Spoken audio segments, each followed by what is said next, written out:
Dígale saluda a la persona que está a su lado. Dígale, no vivamos una vida llena de arrepentimientos.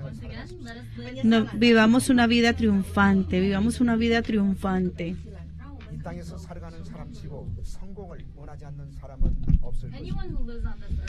Todos los que viven en la tierra quieren triunfo. Todas las personas que están en esa tierra quieren vivir una vida triunfante.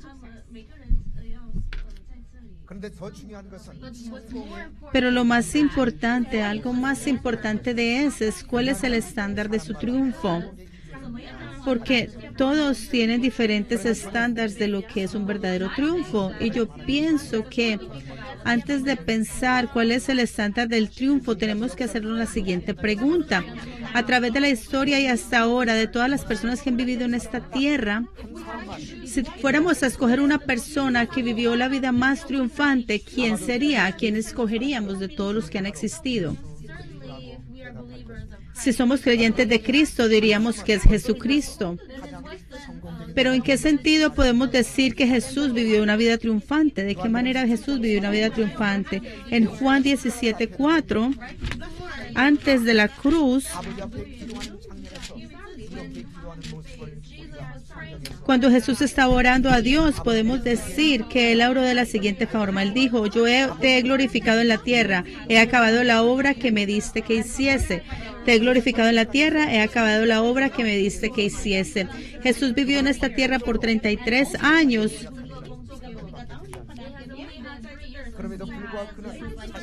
Y vivió 3 años de ministerio. A pesar de eso, al final de su vida, él confesó que te he glorificado en la tierra y he cumplido tu obra, la que me diste que hiciese. No solamente eso, sino que en la cruz, antes de su último suspiro, la sexta palabra que Dios dijo en Juan 19:30, la sexta palabra que él dio fue, consumado es, consumado es.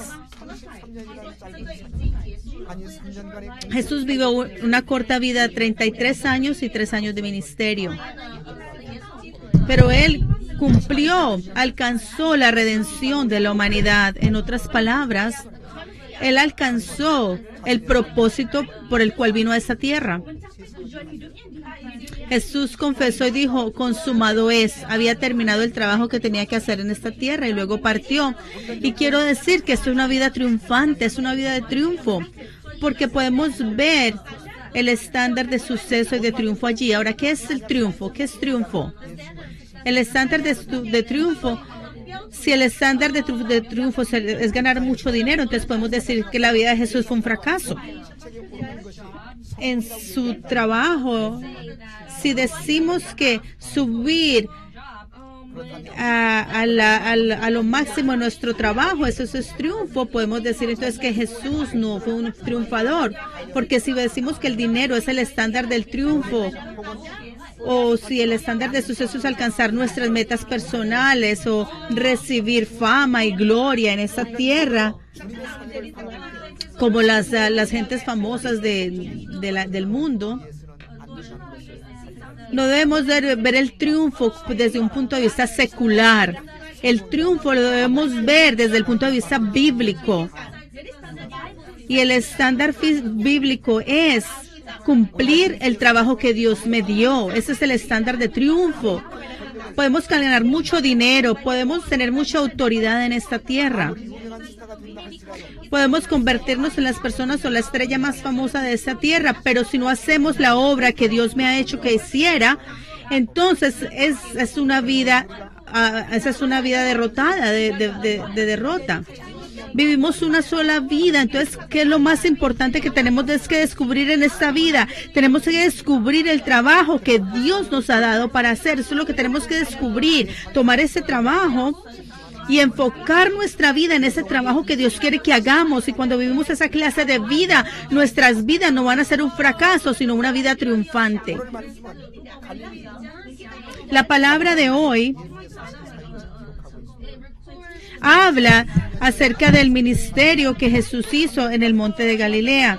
Jesús vivió una vida de 33 años, una vida corta, y vivió una vida de ministerio de solamente 3 años, pero más que cualquier otra persona, él vivió una vida satisfecha, una vida de triunfo. Entonces, ¿cuál fue el secreto para que Jesús pudiera vivir una vida triunfante? ¿Cuál era el secreto?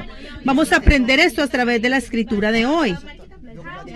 ¿Cómo fue que Jesús pudo vivir una vida triunfante? Número 1, Jesús, él fue un hombre diligente, él no era perezoso, él era diligente. Jesús fue diligente, era diligente. La escritura de hoy nos muestra la imagen del día de un día regular en la vida de Jesús, y podemos vivir que Jesús vive una vida de mucha diligencia. Vamos al verso 21, Marcos 1:21. Y entrando en Capernaum y los días de reposo, entrando en la sinagoga, enseñaba.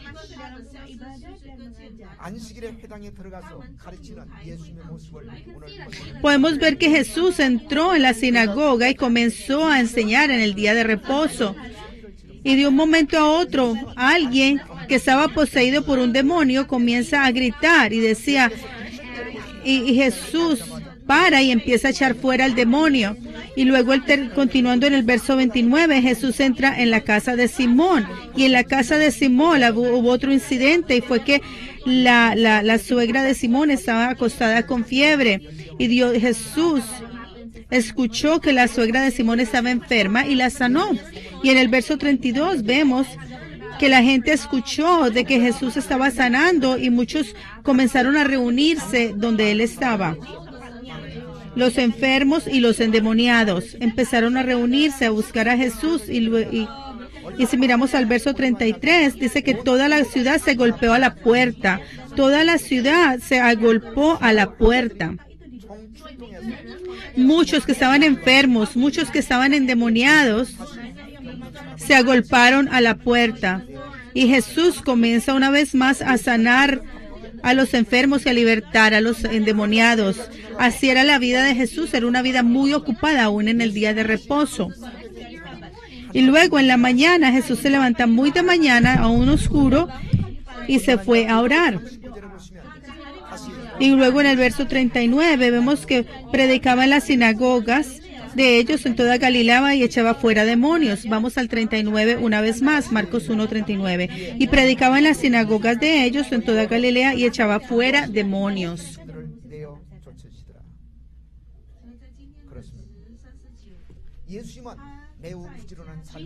Jesús vivió una vida fue un hombre muy diligente en su vida. No solamente en la escritura de hoy, sino a través del libro de Marcos podemos ver lo que Jesús hizo. Y podemos ver qué clase de vida vivía Jesucristo día a día. ¿Cuál es la palabra que más aparece en el libro de Marcos? Es pronto.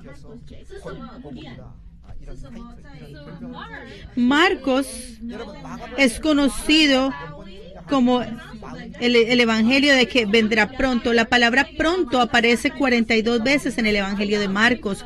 Vamos al verso 21. Y entraron en la Capernaum y los días de reposo entraron en la sinagoga, enseñaba. La palabra inmediatamente o pronto. Verso 28 dice, muy pronto se difundió su fama por toda la providencia, y al salir de la sinagoga vinieron de la casa de Simón con Jacob y Juan. La palabra muy pronto o inmediatamente aparece una y otra vez en el libro de Marcos. Aparece 42 veces en el libro de Marcos. Esta palabra inmediatamente nos está mostrando la imagen de Jesús que estaba trabajando, que estaba activo, trabajando. Y como Jesús estaba trabajando con tanta diligencia, en su corta edad de 33 años y 3 años de ministerio, podemos ver que Jesús pudo alcanzar su propósito, el propósito de su vida. Solamente 3 años, tres cortos años de ministerio. No hay nadie que haya trabajado tan arduamente en esos 3 años. En Juan 25:11, la palabra dice de la vida de Jesús. Dice, hay muchas cosas que Jesús dijo. si fuéramos a grabar todas las cosas que Él hizo, el papel no nos alcanzaría para poder escribir todo lo que Él hizo. Si fuéramos a escribir detalladamente todo lo que Jesús hizo, todo lo que Él hizo, no lo pudiéramos escribir en papel, no alcanzarían los libros de la tierra. Así fue todo lo que Dios hizo, y especialmente el trabajo que Dios hizo en los evangelios. Fueron las cosas grandes que Él hizo, pero si fuéramos a grabar cada detalle pequeño que Él hizo, tendríamos que escribir muchos libros y no tendríamos ni siquiera espacio para escribir todo lo que Él hizo. Esto nos muestra que Jesús trabajó arduamente, era un hombre diligente. Entonces usted y yo, el día de hoy, si nosotros queremos vivir una vida de triunfante, entonces así como Jesús tenemos que ser diligentes, tenemos que trabajar con diligencia. Una persona hizo un estudio de las personas triunfantes que habían triunfado en la tierra, y ese hombre llegó a la conclusión de que toda la gente que triunfó en la vida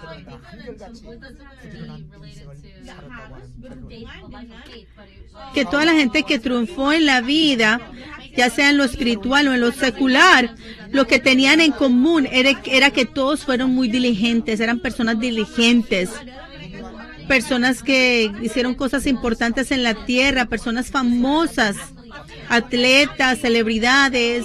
Todos tenían algo en común, un común denominador, y era que eran diligentes, trabajaron más que cualquier otra persona, dormían poquito para poder trabajar más duro y pudieron triunfar. Si miramos a Proverbios 22:29, vamos todos a Proverbios 22:29. Proverbios 22:29, todos juntos. Proverbios 22:29.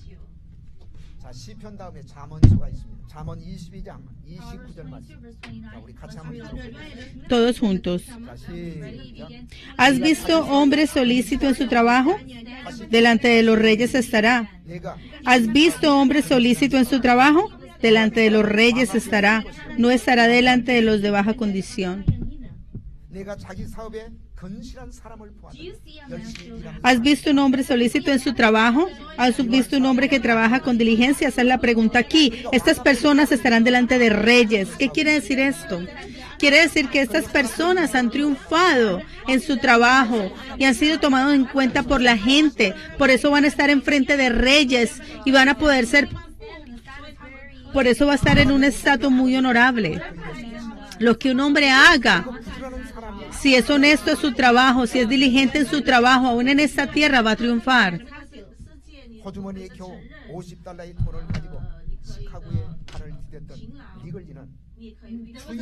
Hubo un hombre llamado Nigley que solamente tenía $50 en su bolsillo y llegó a Chicago y trabajó diligentemente y comenzó a ganar mucho dinero. Y en su oficina había un cuadro que decía: sin trabajar arduamente, no podemos alcanzar nada que valga la pena. Quiere decir que los que trabajan con diligencia, los que trabajan duro, pueden alcanzar sus metas.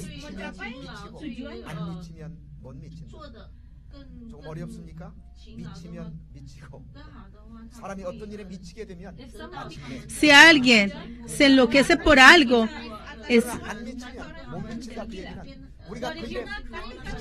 si usted no se enloquece por algo, no lo va a alcanzar, no va a alcanzar su meta. Usted tiene que volverse loco, apasionado por sus metas para poder cumplirlas. Entonces,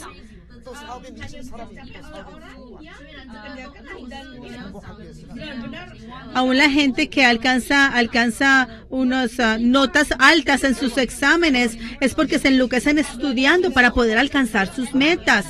Y yo creo que este principio no solamente aplica al mundo secular, sino que aplica a nuestro mundo espiritual. El apóstol Pablo dice en Romanos 12:11,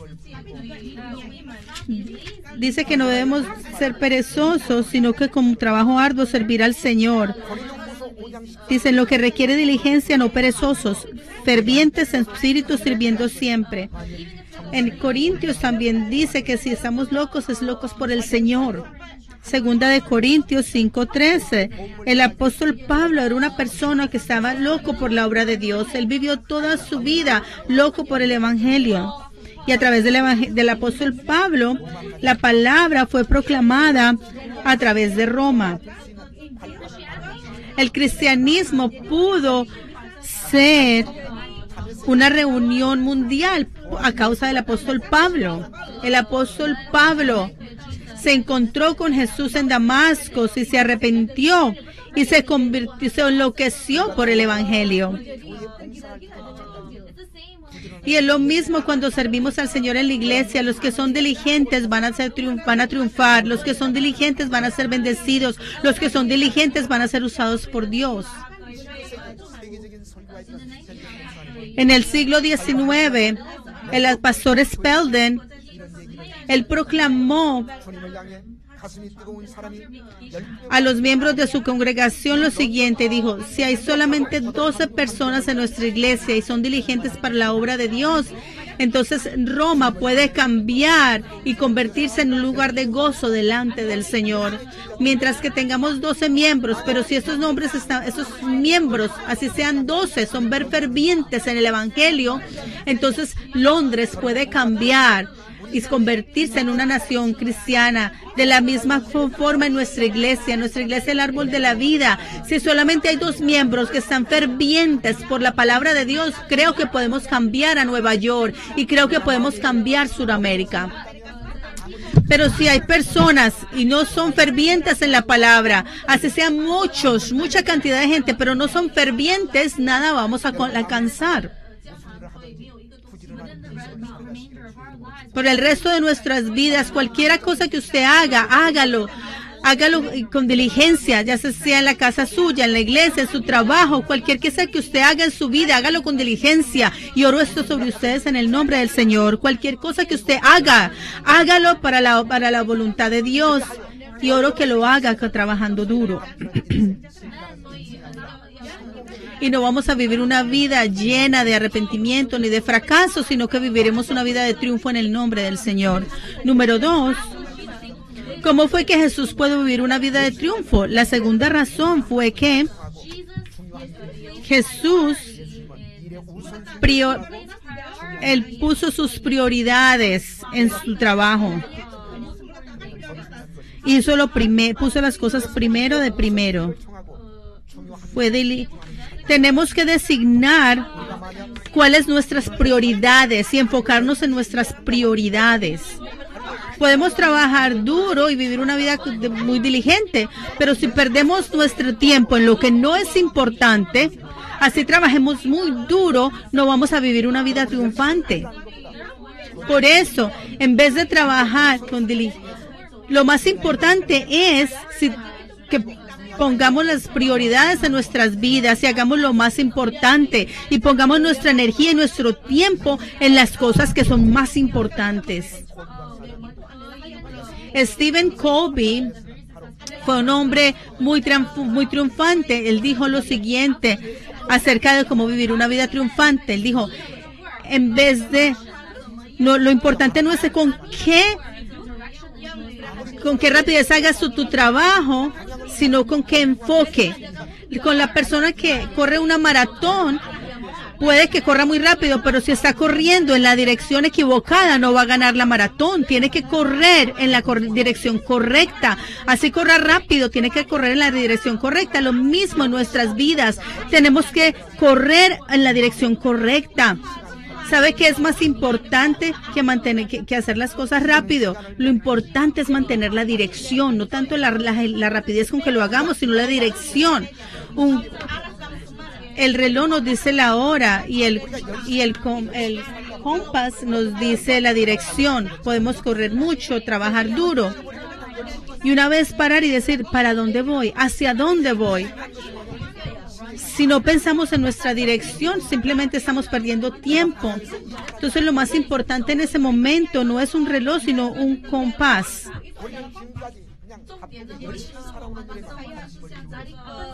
Hasta ahora nos hemos enfocado en correr rápido.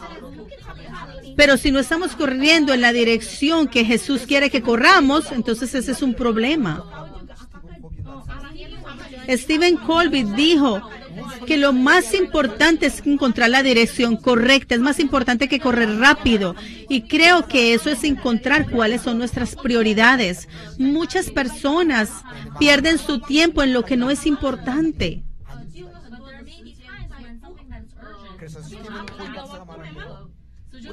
Entonces, así como lo dijo Stephen Colby, para vivir una vida de triunfo, en vez de hacer lo que es urgente, lo importante es hacer lo que es importante primero. Tenemos que hacer lo importante y lo precioso primero antes que lo que es urgente. Esto nos está mostrando que tenemos que encontrar primero la dirección antes de correr rápido. Porque si usted está corriendo en la dirección equivocada, si la dirección es equivocada, usted está perdiendo su tiempo. Vamos a la escritura de hoy una vez más, Marcos 1. Versos 36 y 37. Y le buscó Simón y los que con él estaban, y hallándole le dijeron, todos te buscan.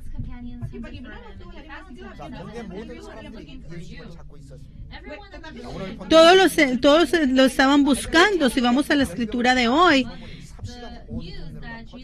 cuando escucharon que Jesús había sanado a la suegra de Simón, cuando toda la ciudad escuchó, la gente empezó a buscar a Jesús, se reunieron y los enfermos, los endemoniados empezaron a buscar a Jesús y se amontonaron.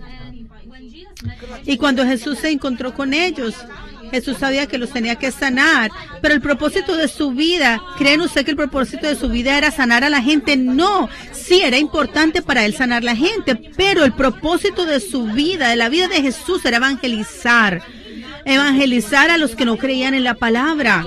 Entonces Jesús sabía que el propósito y el enfoque de su vida era en proclamar la palabra de Dios. Podemos ver que Jesús voltea su dirección. Vamos al verso 38. Él cambia su dirección, verso 38. Del 36 al 38. Y le buscó Simón y los que con él estaban. Y le buscó Simón y los que con él estaban, y hallándole le dijeron, todos te buscan. Él les dijo, vamos a los lugares vecinos para que predique también allí, porque para esto he venido. Ahí lo dice. Muchos enfermos se le estaban buscando, pero Jesús se encontró con todos ellos. No. En el verso 38 él le dice, vamos a los lugares vecinos para que predique allí, porque para eso he venido. ¿Por qué fue que él no fue a buscar a los enfermos, sino que dijo, vámonos a otra ciudad? ¿Por qué razón? En el verso 38 dice, para que predique también allí, porque para esto he venido. ¿Cuál es el propósito por el cual él vino a esta tierra? Él no vino a sanar a los enfermos, él vino a evangelizar, para poder sanarlos del pecado, para salvar a las almas muertas. Para eso él vino a esta tierra. Ese es el propósito más importante de la vida de Jesús. Para poder evangelizar, Jesús comienza a moverse para otra ciudad.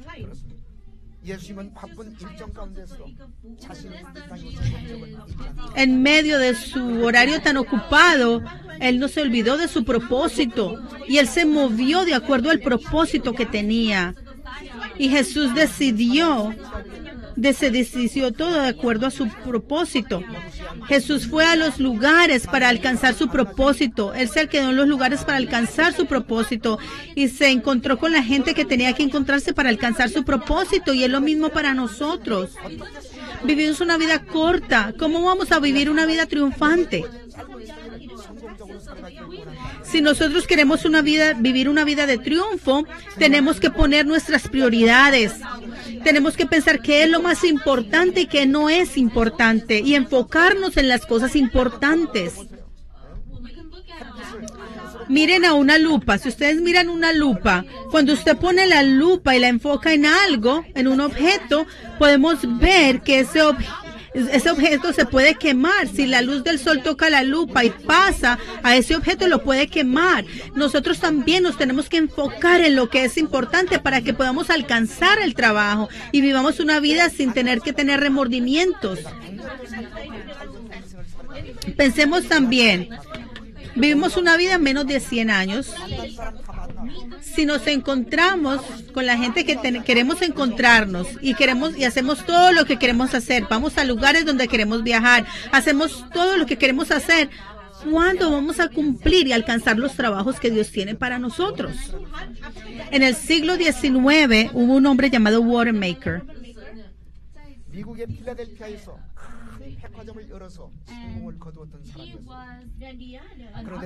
Él era un empresario y él abrió un centro comercial en Filadelfia. Y se convirtió en un hombre muy famoso, y en ese tiempo este hombre tuvo la oportunidad de encontrarse con el presidente, y él le dijo al presidente, en ese momento estoy encargado de la iglesia de Betania, y en ese momento la iglesia de Betania presbiteriana tenía el programa de escuela dominical más grande. Y él le dijo al presidente, yo quiero continuar sirviendo a la iglesia todos los domingos, y si usted me lo permite, voy a servir el gobierno. Y el presidente tuvo en cuenta esto. Y Watermaker alcanzó 3 cosas. Pudo abrir centros comerciales, pudo servir en el gobierno, y tercero, trabajó como maestro de escuela dominical en la iglesia de Betania. No es fácil alcanzar al menos una cosa de esas 3 cosas. Sin embargo, este hombre, Watermaker, pudo alcanzar esas 3 cosas. Y un reportero le preguntó en una oportunidad, le dijo, ¿cómo fue que usted pudo alcanzar esas 3 metas? Y Watermaker dijo lo siguiente: yo leí Mateo 6:33 y trabajé de acuerdo a ese. ¿Qué dice Mateo 6:33? Mateo 6:33 dice, busca primero las cosas de Dios y su justicia, y todas las cosas os serán añadidas. La Biblia dice que tenemos que buscar primero el reino de Dios y su justicia, y todas estas cosas os serán añadidas. Watermaker dijo, mi prioridad era servir en la escuela dominical en la iglesia de Betania. Esa era mi prioridad. Mi negocio en los centros comerciales y mi trabajo en el gobierno, todo fue una añadidura. Eso no fue prioridad para mí.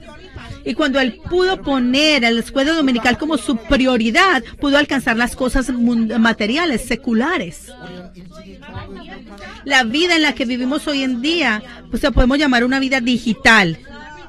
Dejamos todo, vivimos en un mundo tecnológico, de tecnología. Y viviendo en esta clase de sociedad, todo se pone más ocupado. Y es en la sociedad, en nuestra familia, y en nuestros trabajos diarios. Y aún viviendo en esta vida tan ocupada, es difícil descubrir o ver cuáles son nuestras prioridades. Y oro que nosotros nos recordamos y caigamos en cuenta cuáles son nuestras prioridades, aún en un mundo tan ocupado. Mucha gente pierde su tiempo en lo que no es importante. Tenemos que poner nuestras prioridades en el trabajo espiritual que Dios nos ha dado. Y cuando nos enfocamos allí, creo que Dios nos va a bendecir y nos va a dar bendiciones que otras personas no pueden alcanzar. Y nuestras vidas no van a ser vidas de arrepentimiento, sino vidas de triunfo. Por último, número 3. Jesús tuvo tiempo de interactuar con Dios. Jesús siempre interactuaba con Dios. ¿Cuál es el secreto del triunfo de Dios? Primero, fue un hombre diligente. Segundo, él sabía cuáles eran sus prioridades y se enfocó en sus prioridades. Tercero, él tenía tiempo para interactuar con Dios. Sacaba tiempo para interactuar con Dios. Podemos dividir nuestra vida espiritual en 2 ministerios. Primero, ministrando a la gente, y segundo, ministrando con Dios, a Dios. El ministerio con la gente, así como en Mateo 4:20 dice, es un ministerio de predicación y de sanidad. Pero por otro lado, el ministerio de Dios o con Dios es interactuar con Dios a través de la oración y de la palabra. Cuando vivimos una vida ministrando a la gente, nos cansamos, quedamos drenados de trabajar con la gente. Y cuando nos ponemos muy ocupados, estamos muy ocupados con la gente, perdemos la dirección y empezamos a caminar en la dirección incorrecta. Jesús era un hombre como nosotros y él tenía que administrar a la gente y a Dios. Mientras que enfermaba a los enfermos, echaba fuera demonios, él se cansaba. Pero Jesús tenía otro ministerio en su vida, que era el de interactuar con Dios. Todo el cansancio y todo el estrés que él tenía de administrar con la gente, él podía descansar cuando interactuaba con Dios.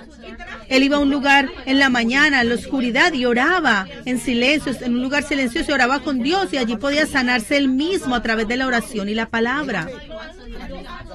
Todos los días él oraba y recibía la palabra y pudo vivir una vida guiada por Dios, porque él sacaba tiempo para estar con Dios. Si miramos a la escritura de hoy, podemos ver que Jesús era un hombre muy ocupado, y como estaba tan ocupado, gastaba mucha energía y físicamente se cansaba. Sin embargo, el próximo día él se levantó temprano en la mañana y dice que fue a un lugar silencioso. ¿Y qué hizo allí? Oró. Vamos al verso 35. Marcos 1:35.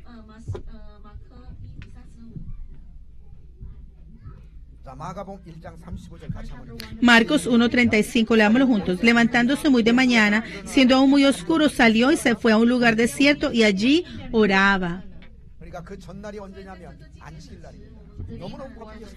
El día anterior había sido sábado, día de reposo, un día muy ocupado. Sanó a enfermos, echó fuera demonios, estaba muy cansado, estaba estresado, estaba drenado, ya no tenía energía.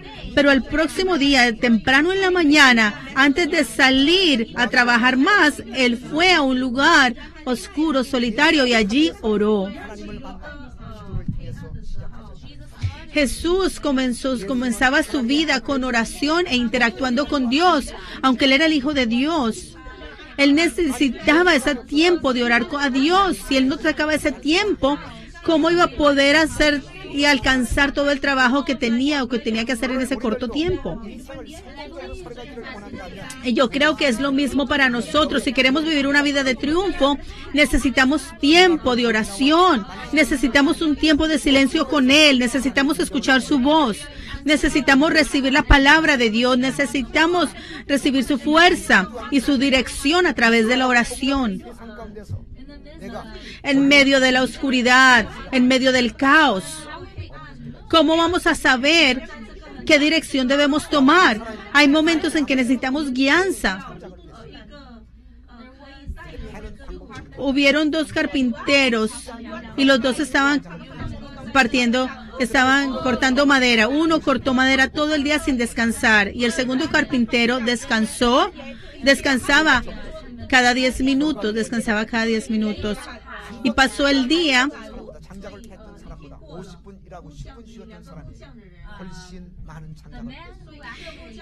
Y el hombre que descansó cada 15 minutos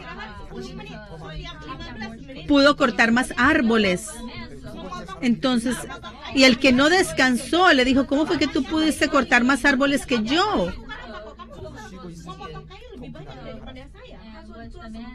Y él le contestó, le dijo, muy simple, cada que yo descansaba, cada 15 minutos, yo afilaba mi hacha. Cada que yo descansaba, afilaba mi hacha. Cuando usted corta muchos árboles, empieza a cortar árboles, su hacha empieza a perder el filo. Y si usted trabaja muy duro y no la afila, no va a poder cortar árboles tan fácil, porque no está bien afilada.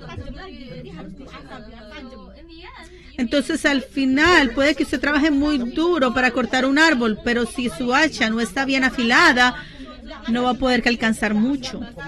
Es muy importante ser diligente,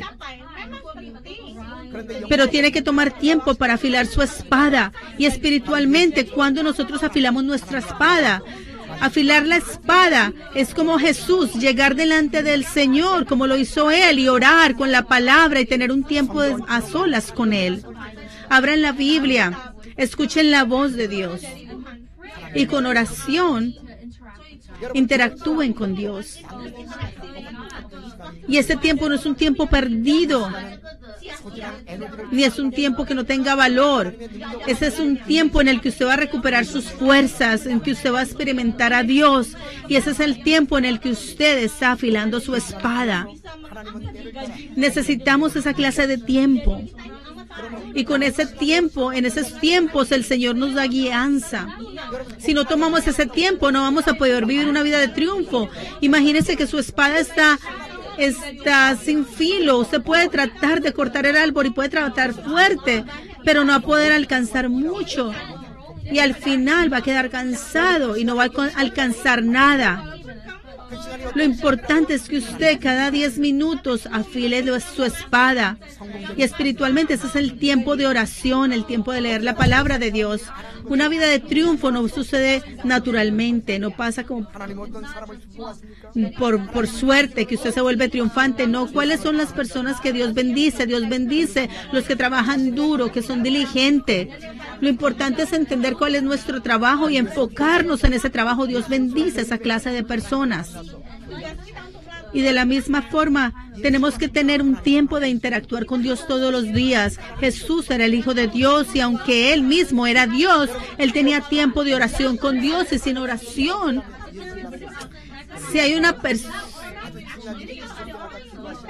Jesús podía haber vivido sin oración, pero no, Él oraba a cada momento, todos los días de su vida, Él los comenzaba con oración. Y si Él vivió una vida de oración, nosotros que somos débiles, nosotros necesitamos más tiempo de oración que el mismo Jesús. Solo nos quedan 2 meses y medio del año 2017. Vamos a examinar nuestras vidas.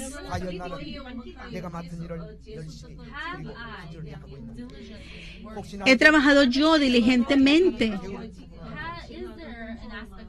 Hay un aspecto de mi vida en el cual soy perezoso. No soy capaz de distinguir cuáles son mis prioridades. Estoy perdiendo mi tiempo en lo que no es importante. Hagamos estas preguntas. Estoy haciendo lo último y lo estoy haciendo, lo último lo estoy haciendo primero y lo primero lo estoy haciendo de último. Estoy viviendo esa clase de vida, estoy siendo necio. Para poder alcanzar una vida de triunfo, estoy yo pasando tiempo con Dios, estoy yo orando, estoy leyendo la palabra. Está mi espada sin afilar. Estoy simplemente cortando árboles con una espada que no tiene filo, con un hacha que no tiene filo. Creo que todos ustedes aquí hoy oro que nosotros confesemos como confesó Jesús y dijo: he terminado el trabajo que me has dado y te he glorificado. Padre, mi vida fue una vida de dificultades.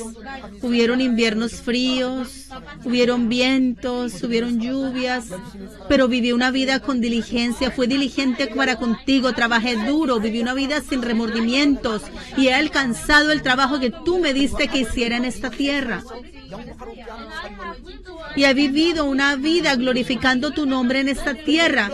Vamos a hacer esta confesión al final de nuestras vidas y vivamos una vida sin remordimientos. Y oro en el nombre del Señor que esta confesión sea nuestra confesión al final. Vamos a orar.